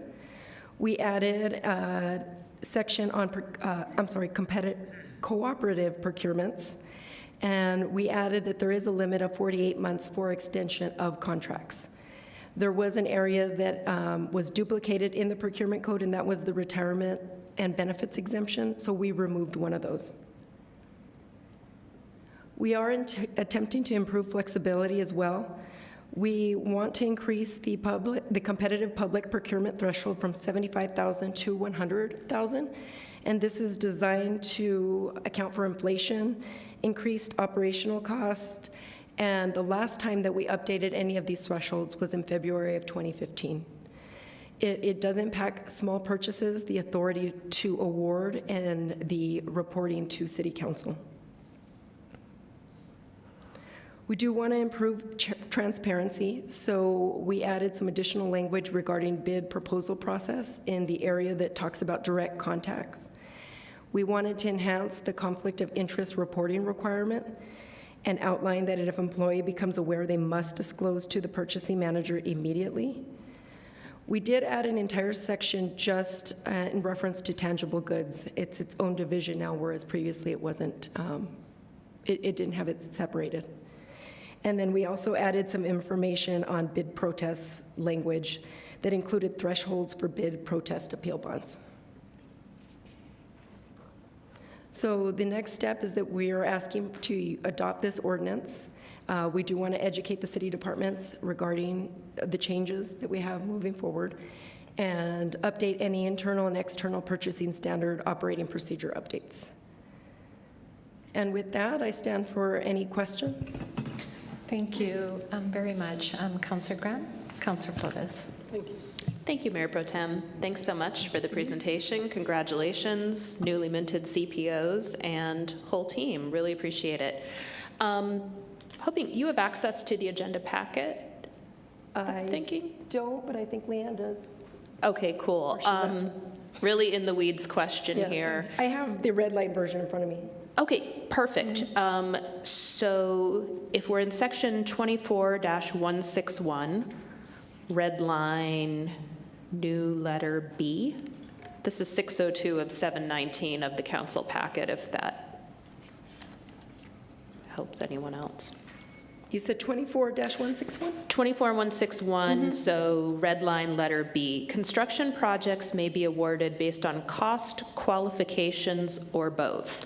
And hopefully it'll always be both or qualifications. I mean, and I understand the realities of, you know, giving projects to the lowest bidder, but I just want to feel assured that safety, quality, et cetera, will also be.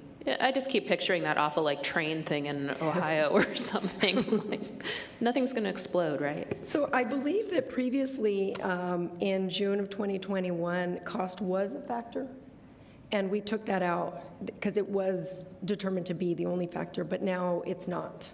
And so we do have cost qualifications or both. Okay, so this is actually kind of upping the standard Yes. more so than downgrading it and saying like, oh yeah. Correct. Okay, great. Thank you. That was my only question. Thank you so much. Thank you, Councillor Graham. Councillor Flores. Thank you, Madam Chair, and thank you for your presentation, and welcome everybody. So as far as the exemptions on page 7, can you go back to that, please?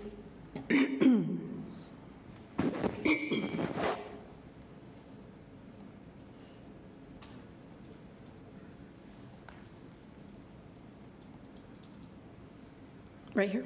Yes. So were these exemptions, are these brand new or are they modified? We didn't have anything in the P code that indicated that it was subject to review and written determination by the purchasing manager, so that was added in there. We also didn't have anything on cooperative procurements, so we included that as well, that we are able to exempt the process of going forward if we have, use something from another government entity or another cooperative agency. So we added that. So you added it to facilitate procurement? Yes, to make it quicker. We could piggyback essentially on any one of those agreements that another agency has. Okay. And my overall question is this a review consistent with McCard report, or is this We a did factor that in. continuing? It was factored in? Yes. Okay. And so is it a fine-tuning of the McCard report? Yes. So as we review this, we notice things come up, and we're going to continue to monitor it and bring them forward as needed, hopefully in about a 2 to 3 year cycle. Okay, this is the third year since the last review. It was June of 2021, so almost 2 years. Yeah, 2 years. Okay, and then on page 8,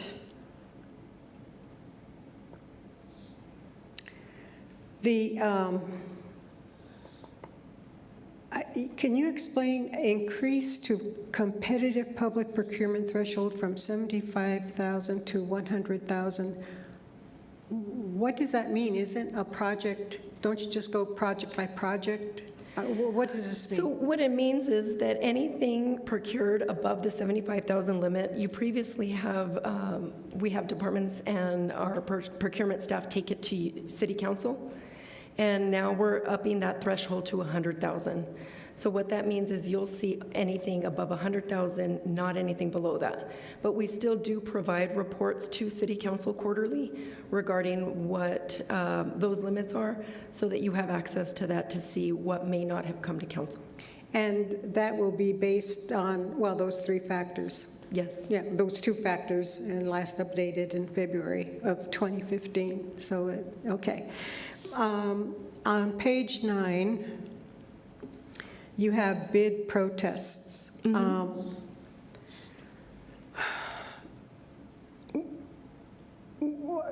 I guess point 2, enhance conflict of interest reporting requirement. It seems to me that after McCard, it should have been enhanced, like really. So are you still finding loopholes and potential for? I don't think we've had any issues. I think we just discovered that we didn't include it in June of 2021. Holy moly, I see. So There's a conflict of interest statement in there. I think all that was added is the statement that if an employee becomes aware, they must disclose to the purchasing manager immediately. Okay, but what is the mechanism for besides self-reporting on a conflict of interest? Besides them contacting us directly, I'm not sure. I can speak to that. Sorry, Okay. This is Barbara I'm DeLeon. sorry. Thank you. Yes, Barbara. Way over there. Every time. Thank you so much, Mayor Pro Tem and Councilor Flores. Barbara DeLeon, Chief Administrative Officer. So I do want to clarify that the previous purchasing code did have language in it with respect to conflict of interest. It was very specific to the Selection Advisory Committee process, where folks who sit on that committee are required to sign conflict of interest statements to ensure that that's not an element of selection. However, because we are periodically reviewing the code to make sure that we have all the language in there that will help folks to be compliant with the code, we decided to add a general statement this time around to just state there may be conflicts of interest not associated with the Selection Advisory Committee, associated with other types of procurement, and that's why this statement was added to the code. With respect to the Selection Advisory Committee, there is a specific form that is signed particular to conflict of interest. With respect to this general requirement, it's notification to the purchasing manager. That could be verbal, it could be email, and then the purchasing manager would be responsible for documenting the conflict of interest as it's reported. So, Ms. DeLeon, the committee that you referred to is comprised of, what, 5 people?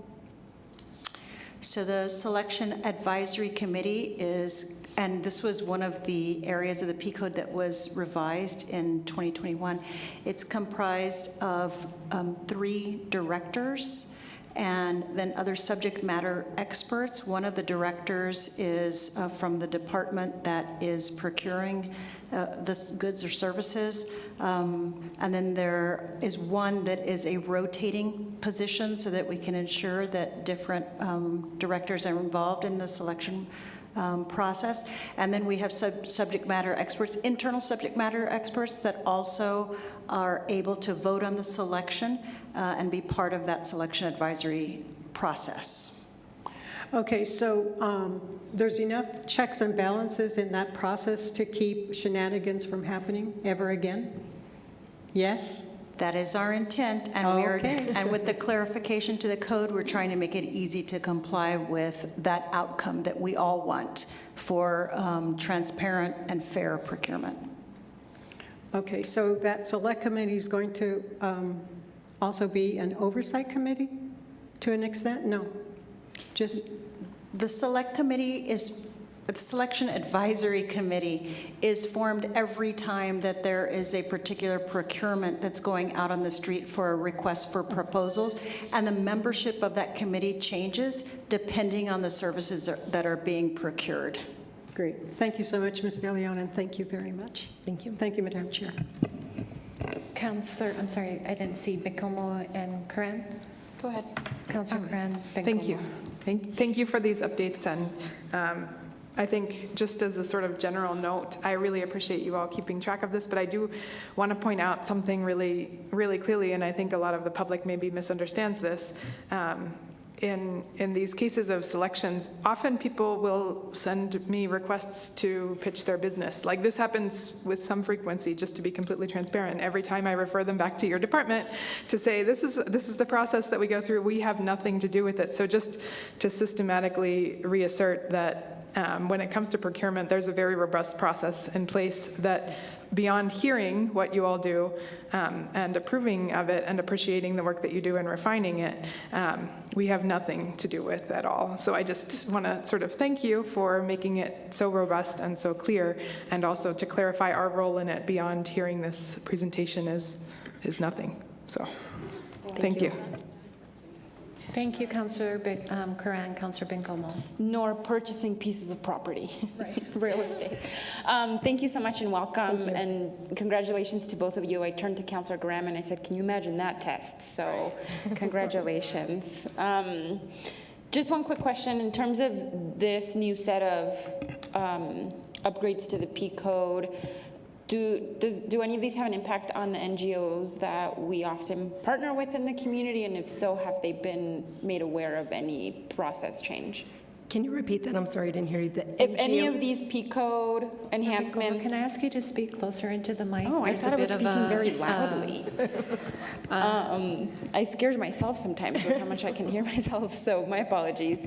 Any of the set of improvements to the P code enhancements, upgrades, do they affect NGOs at all, any of the nonprofit organizations that we work with? And if so, have they been aware of any process? We haven't made them aware of it.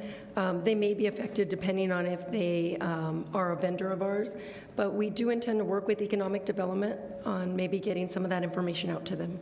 Okay, can you talk about what could they expect how they could expect to be impacted? We don't have a plan yet. Okay. But that's okay. Well, thank you for having a plan to speak with the appropriate departments. I appreciate it. Okay, thank you. Yes, Councilor Bicomo? Okay. I have a couple, thanks again. I really appreciate the presentation. Congratulations. You know, in the summer of my sophomore year of college, I worked in my father's company. He worked as a diesel mechanic in Chino Mines, and they were having these summer programs, like internships, if you will, and they connected me to a buyer, and so I was like buying stuff, all sorts of things, dozers and tools and you name it, and I was like, wow. When I think about really what I did, it was like, wow. So thank you for that work.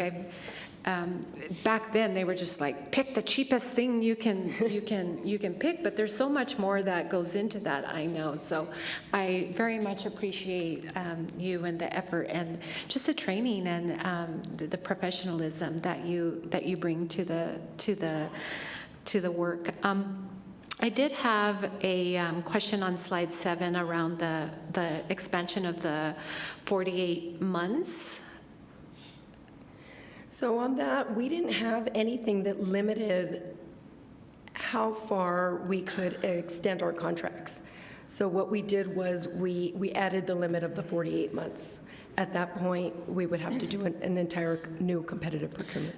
And I appreciate that. What my question is around those 48 months is there are times when I get complaints about this where we are extending, but the public isn't aware of the process that we move into related to, say, our you know, let's see, how do I put this? In terms of ensuring that there's accountability and that people are doing what they say, or companies are doing, right, organizations are doing what they say they're going to do. So what gets factored into those extensions? Are you asking staff or departments about performance measures, right? Because we've moved into performance-based budgeting, and each of these contracts specifically, right, have performance measures that we're asking them to attain, if you will.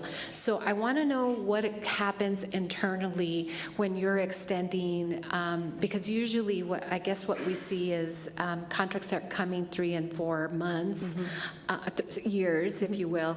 What sort of internal processes are in place to that you're actually reaching department heads and folks, staffers that are working on the day-to-day, right? And that might have issues and concerns.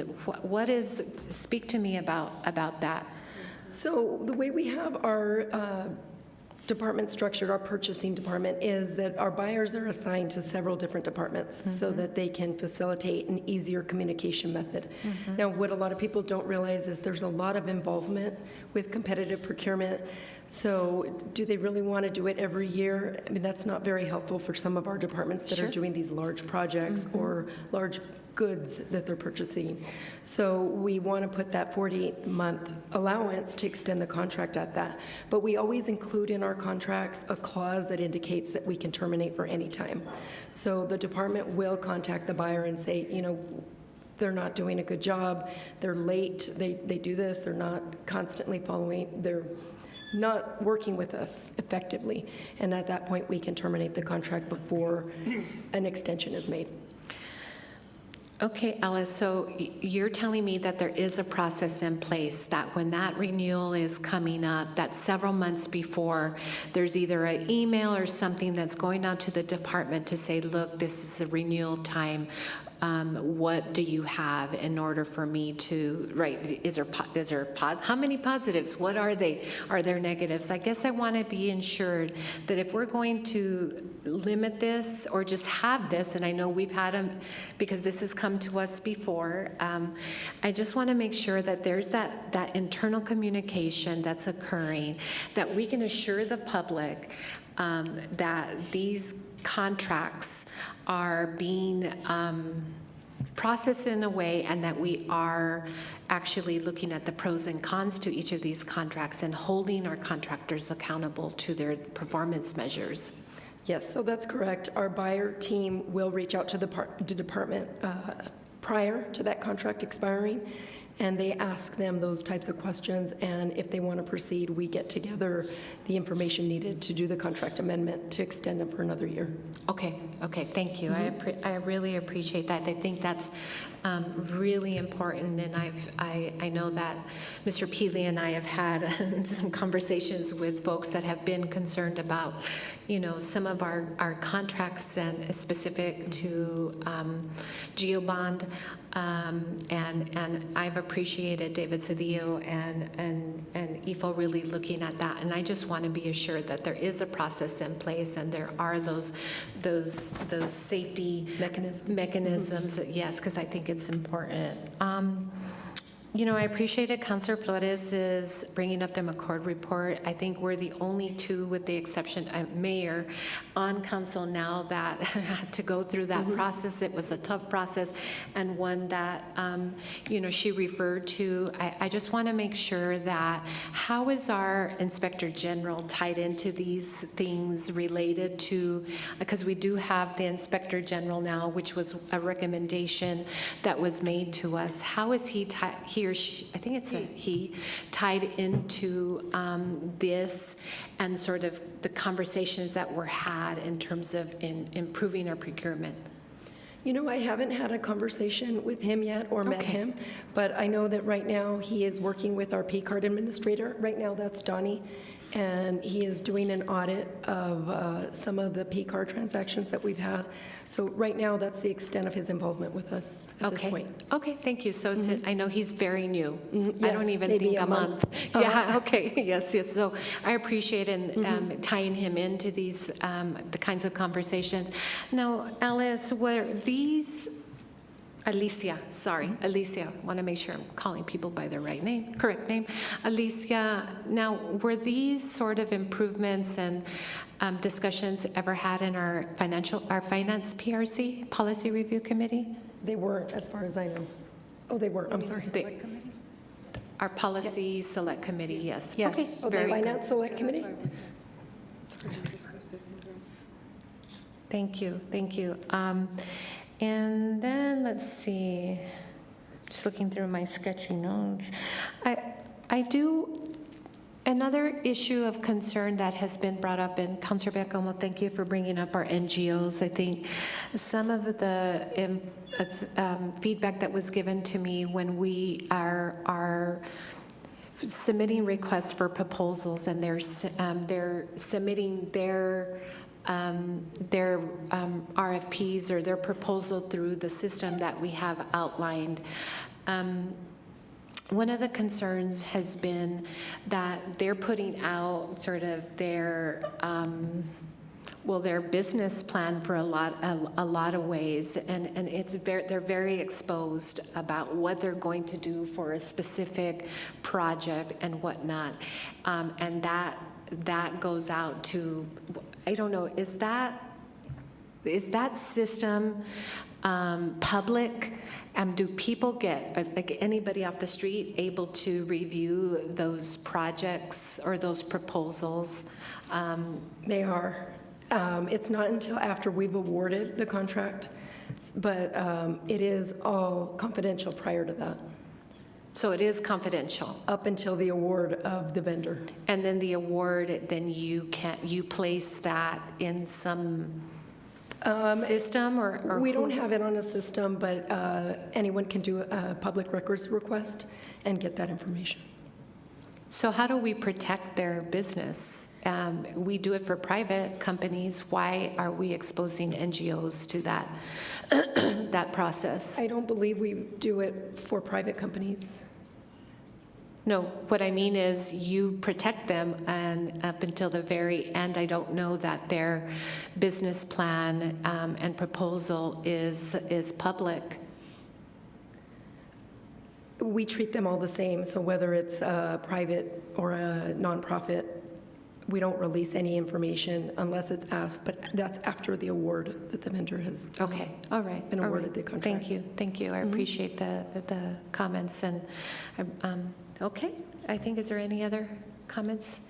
Yeah. Public comment? Oh, Councillor Flores? You can call me Ben Como. My question.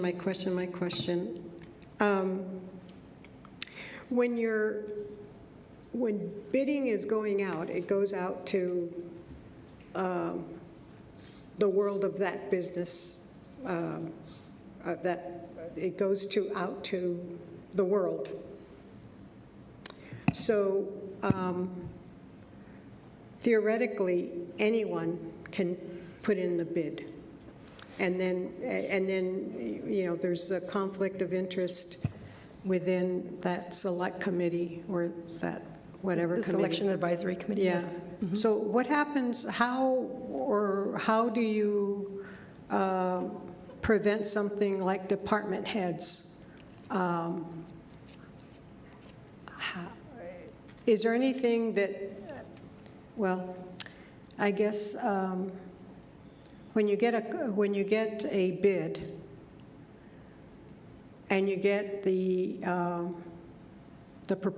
people who are proposing that, do you do any checks on the corporation or the company in terms of their board of directors, in terms of their investors, in terms of who's who and what's what? Do you do any of that? We do reference checks on the vendors that are reference awarded. checks based on the references they give you? Yes. Or, well, yeah, it's like, I can tell you, my sister would give me an excellent recommendation. But, so that's it? That's the extent? Because I think one of the problems we had in McCard was that, without making any slanderous statement here, was that, well, based on my reading of the report, it appeared that there were some, well, are there any safeguards for in-house shenanigans? And by shenanigans, I mean wrongdoing, self-profiteering. I can answer that again, if I may. Yeah. Mayor Pro Tem and Councillor Flores. So there is an entire section of the code that's ethics and prohibitions in procurement. That includes what Alicia was referring to earlier with respect to direct contact with anyone proposing something, prohibiting direct contact with elected officials, city staff, other than the purchasing manager, from the development of the specifications all the way through the contract award. It includes the conflict of interest that we were talking about earlier, and it's very specific about defining conflict of interest, and we have, with this revision, proposed the addition of a blanket statement. If an employee becomes aware of a potential conflict of interest related to a procurement, they shall disclose such potential conflict to the purchasing manager immediately. That is in addition to the other language that's already in this section with respect to ethical procurement and conflict of interest. So there's a section on gratuities and kickbacks. So yes, the code has quite a bit of language related to preserving the integrity of the process and how that is done, whether it's a conflict of interest with an internal employee and an external vendor, whether it's a conflict between a consultant that we are employing and an external vendor and giving us advice. There's quite a bit of language in the code so that we can make it very clear what is and what is not permitted to preserve the procurement. Thank you, Ms. DeLeon. I think that my question, I'm aware of that's self-reporting. I mean, but is someone going to say, oh, I put my hand in the cookie jar? I mean, and I'm not saying that we want snitches per se, but self-reporting has its shortcomings. Right. And so how do we get around that? And I think that's my concern, because we know very well that, there was some wrongdoing, and I think that some of it will go unresolved, as we all know. Mayor and Councilor Flores, I also did want to mention that we do have an annual reporting requirement for all employees to disclose any outside business interests that they have. That's documented within our system, so that if we needed to do some checking ourselves with respect to relationships of employees and particular businesses, we could do that as well. That is outside of the procurement system and just an annual requirement. So that is an additional reporting requirement. It's still self-reporting, as you indicate, but it is another avenue of information that's available to purchasing staff should we need to proceed with any inquiries along those lines. So you're talking about inquiries, or I know that there were emails that were anonymous and people didn't come forward, and so I guess we can't really have anything on that. I mean, people either are going to be forthcoming or they're not going to be forthcoming, and we'll probably find out after the fact. Mayor Pro Tem and Councilor Flores, you're also bringing to mind, of course, the hotline that's available for employees or for the external community to make us aware of potential improprieties as well. That's where potentially the Inspector General, at this point, since we have that position filled, may get involved, as well as other investigatory avenues as well. Thank you so much, Ms. DeLeon, and thank you so much for your presentation. Thank you, Mayor Pro Tem. Thank you, Councilor Flores. Thank you, Alicia. I don't believe there's any question. Yes, Assistant City Manager Sonia Delgado.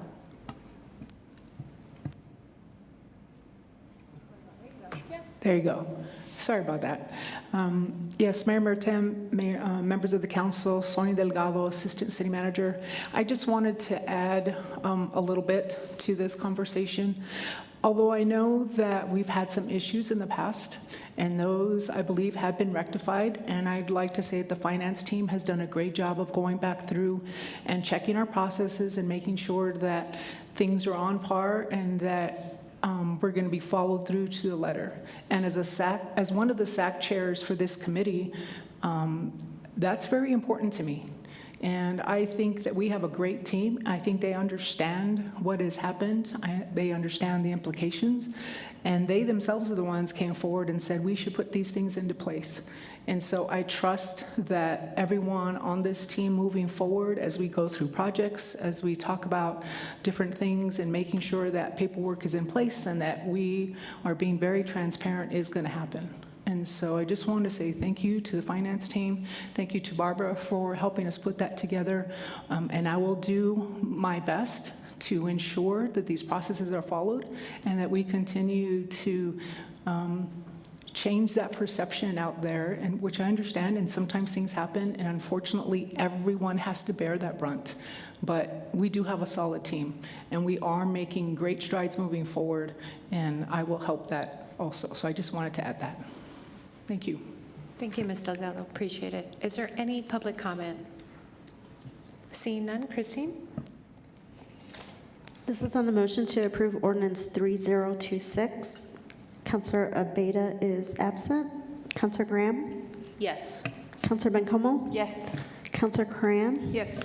Councilor Flores? Yes. Mayor Pro Tem? Yes. And the mayor is absent. Thank you, Christine. Okay, next up is board appointments, and we have one, Las Cruces Utility Board of Commissioners. Philip Simpson is a new appointment, and I believe that we need a motion. So moved. Motion made by Councillor Graham. Seconded, Corin. Second by Becky, Councillor Curran. Did you see what I did there? I was trying to do all of the names. Yeah, sorry. This is on the motion to appoint Philip Simpson to the Las Cruces Utilities Board of Commissioners. Councillor Abeyta is absent. Councillor Graham? Yes. Councillor Bencomo? Yes. Councillor Curran? Yes. Councillor Flores? Yes. Mayor Pro Tem? Yes. And the mayor is absent. Thank you. Notice of proposed ordinance. There will be no public discussion, and a councilor may ask staff for clarification on the proposed ordinances.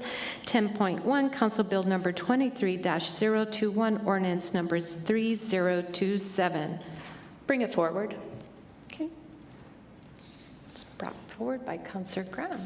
Okay. Next is City Council Member Board Reports and Comments. All right, and I'm starting with me. Let's see here. I wanted to speak on behalf of Senior Services. Last year, we, I believe, brought to the attention of the concern that I had specifically about our seniors and making sure that we had allocated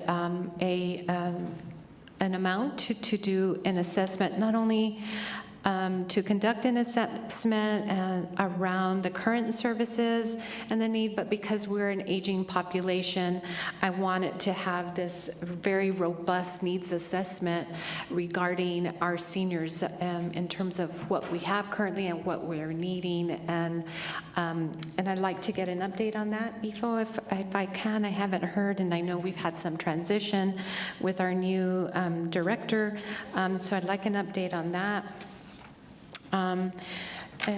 There's some new services that are going to be put in place from the private sector. A adult daycare, there'll be a couple or three across the city, which I think is going to be a huge service for our seniors, and I'd like for there to have some communication about private-public partnerships with those adult daycare centers. They have several in El Paso that I know have been really very instrumental in providing reducing isolation for our seniors, a way to communicate with other seniors, but also keeping folks in their places, their homes, right? And so like to see that come to fruition. Next up, I have a Lift Up meeting at 6 p.m. on February 28th. I'm looking at, yes, Carrie Ellen, she's nodding yes. So I'd like to, it will be at Loma Heights, and inviting the area, specifically our Lift Up area, to please come and talk to us about what you're seeing. It's very exciting. I live in that area, and we have city staff there on a daily, helping improve infrastructure related to sidewalks and streets and programming, and so I'm really excited to hear what is next, and so appreciate Natalie Green and Carrie L for putting that together. We have a budget retreat tomorrow, and is Wednesday, tomorrow and Thursday at the Convention Center. Really looking forward to that and hearing presentation. That has been noticed, I know, to the community. I've received, every year I send out a notice to our associations and folks that are on an email list, just informing them of the budget retreat and what might be priorities for each of my areas. And I've had several communicate back with me about what priorities they see. Of course, it's around public safety and quality of life. So I'll be speaking further about that. And with that, I'll turn it over to Councillor Flores. No reports? No Thank you. reports for Councilor Flores. Councilor Curran? Thank you. I have a few quick notes. One related to the dog park associated with the ASCMV. There were some questions. I think folks were going there for a little while before it was finished. It's still in progress. There may be some electricity related things that are still happening, and it's currently locked. So folks do want to get into the dog park. So we'll either have a grand opening associated with the ASCMV or separately, depending on the timelines for each of those, but that will be forthcoming pretty soon, I think. And I also just wanted to give a quick welcome. NMSU, I was lucky to work with the NMSU to hire a new provost, so Dr. Alan Shoho will be coming to Las Cruces mid-April, and I think he'll be a really great addition and help us building bridges between the town and the gown. So I hope that we can welcome him, and I look forward to partnering with him in that job and potentially in this job. I think making connections with the university. So that's it for me. Thank you, Councilor Curran. Councilor Binkelmo. I've never heard of that, Councilor Corrin, the town and the gown. I love that. A couple of things. I just wanted to say in advance, thanks to staff for the planning of the 2-day budget retreat. I'm really looking forward to that, to those conversations, and want to thank members of the public who submitted feedback before tomorrow begins. Just a couple things. I have a question, Ifo, for you or Barbara maybe. I wanted an ARPA update on those contracts, the $11 million. I'm curious if that, we'll have a public statement once those contracts are issued, but I'm excited to get some of those to see some of those programs roll out. So I'm curious if those contracts have been finalized. And then the only other quick update I wanted to give was that Adrian Widmer at our last utility meeting noted that they are working right now on finalizing the RFP for the energy transition plan, which I think is a big deal. And I just wanted to make sure everybody knew as one of the things I mentioned was just how volatile our gas prices have been, and that's just incredibly unsustainable, but that's what it means when we're sort of beholden to that industry, and how it is obviously more urgent now more than ever that we begin to think about that. So I'm very excited to have those conversations at the utility, but then also bring them forth here at City Council. Thank you. Thank you, Councilor Binkelmo. Councilor Graham. Thanks, Mayor Pro Tem. I'm probably going to ask Councilor Bencomo to jump back in with me on this one, because she and I got to present to junior leadership last week, which is high school juniors from all of our local high schools, and I know you'll back me up on this. It was amazing. Yeah. We had a really great time. Great questions, great comments. My favorite of the day, that was a very clearly high-achieving student saying, I'm 17 years old and I still haven't figured out what I want to do. I'm like, bro, I'm 46, me too. But really enjoyed that. Thank you, Mandy, for bringing those students to us. It was a breath of fresh air. The only other thing I wanted to mention, the skate park renovation meeting on Thursday evening. I'll definitely be popping in on that, but for everyone who's been reaching out with redistricting, that is no longer going to be in my district. That is a precinct that I lost to District 1, or we'll say District 1 gained the skate park. So still totally interested. Happy to communicate with everyone, but just as a heads up, that is going to be under Council District 1 in the future. And that's all I have. Thank you. Thank you, Councilor Graham. And then Ifo. Thank you, Mayor Pro Tem. I'll get the updates on both the senior needs assessment and the ARPA. I'll have that for you, councilors. Just a couple of items. A report from our quality of life, just feedback from the Plutomania program. I don't know if anyone has been able to attend that, but it sounds like they had good attendance. It was at the Museum of Nature and Science, held Saturday, February 11th. Drew 336 attendees for demonstrations and activities about space science. The event also celebrated Las Cruces' own Clyde Tombaugh, who discovered Pluto in 1930 and taught astronomy at NMSU for many years. We had more partners than ever for this year's event, including NASA, Virgin Galactic, Las Cruces Space Festival, numerous scientists from NMSU and retired scientists from the area. Sounded like a great event. And then the only other thing, I wanted to turn some time over to Barbara for legislative updates. I know many of us have been up to Santa Fe, and we have a lot to report, but we wanted to make this, as long as we're in session here, appreciate Barbara has been running point here and the home base for our legislative connections with our lobbyists, but just want to give this time to Barbara to give some legislative updates we've been tracking. Thanks so much, Ifo. I appreciate it. And like you, Councilor Bacoma, I scare myself every time I talk into this thing, too, the feedback. So I apologize if I'm yelling at you. Just wanted to make mention of a few bills that we are closely following here, and I'll be forwarding to you the weekly legislative report that we get from our lobbyist, Larry Haran. But there are a few that are high on our radar. One of them is House Bill 2. That's just the general appropriation. That passed the House last Thursday. It's moving on to the Senate. It passed with an increase of 12% in the appropriation. So we're watching to see how that goes as it moves through the Senate.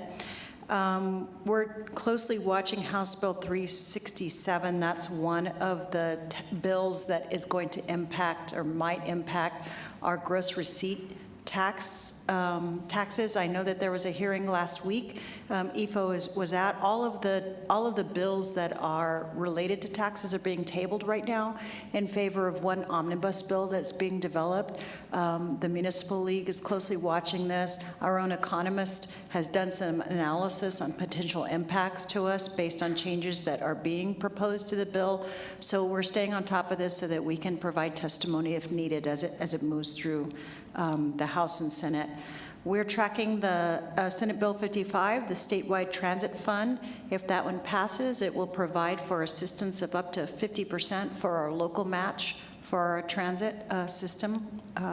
We're looking at Senate Bill 104, which is for airport improvements, just looking to see what's going to be set aside for that. And of course, our own airport manager, Andy Hume, has been great about prioritizing his needs and making those heard as well up at the state, up at the Roundhouse. Lastly, we've got a Senate Bill 251. It's being heard in committee right now. That bill pertains to the MRA changes that you all voted to support by resolution, and our own Elizabeth Teeters, Economic Development Director, is in Santa Fe right now to provide some expert testimony on that bill, so hoping for a successful passage for those changes. Last thing I wanted to say is just our capital outlay is due this Thursday, I believe, so we'll start to see, get a solidified view of which of our priorities might be funded and in what amounts pretty soon here. And so that's it for this update, but I'll follow again with the full legislative report that Larry Haran provides to us weekly. So thanks for your time. Thank you, Barbara. The only thing I would add to the House Bill 367 that Barbara mentioned, I was able to testify in opposition. I think the impact we saw was going to be about $3 to $5 million to our GRT, and so there were many city managers there and mayors from all over the state, and just to testify in opposition for that, just wanted to let you know. Thank you. Thank you. Yes, sure. Thank you, Eva. Thank you. Okay, we need a motion. I think that's it. Yay, we made it through. Can I get a motion to adjourn? Motion made by Councillor Karan. She doesn't like my jokes, I guess. Councillor by... Okay. Motion made, second made by Councillor Bencomo. This is on the motion to adjourn the meeting. Councilor Abeyta is absent. Councilor Graham? Yes. Councilor Bencomo? Yes. I heard you. Councilor Cran? Yes, and it's not a note on our enthusiasm for your jokes. It's our enthusiasm for adjournment, just to, yes. Councilor Flores? Yes. Mayor Pro Tem? Yes. And Mayor is absent. Thank you.